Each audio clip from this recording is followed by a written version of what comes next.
হায় হায়, আল্লাহ বলতেছে আমার কালামকে যে মোহাব্বত করবে আমি তাকে মোহাব্বত করব। আল্লাহর কালামকে যে চুমা দিবে আল্লাহ তাকে হায় হায় বুকে লাগাবে। কালাম রে মোহাব্বত করতে জানে না, হয় রাগ হয়ে যাবেন, ডাক্তারের কাছে ঘন্টার পর ঘন্টা যায় বসে থাকেন। এমার্জেন্সি রোগী হইলে ডাক্তার পায়ে পর্যন্ত ধরে, ঠিক না? যারা সিরিয়াল লেখে ওদের পায়ে ধরে, আবার বিজিটও মোটা মোটা দিয়ে আসে, ঠিক না? হ্যাঁ, হায় হায়, লানত আমাদের জিন্দিগির উপরে। আল্লাহ কালাম দিলেন, শুধু কালাম দিলেন না, শেফা দিয়া ভরা দিলেন। ওয়ানুনাজ্জিলু মিনাল কুরআনি মা হুয়া শিফা।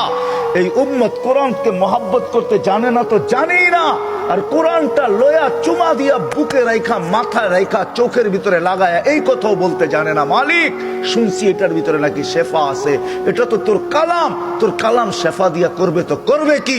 আমি না তোর হাতে বানানো বন্দা, আমি না তোর মাহবুবের উম্মত, শেফাটা আমার ভিতরে ঢুকায় দে। আমি ডাক্তারের কাছে সিরিয়াল দিতে চাই না। এক শোনো নাই।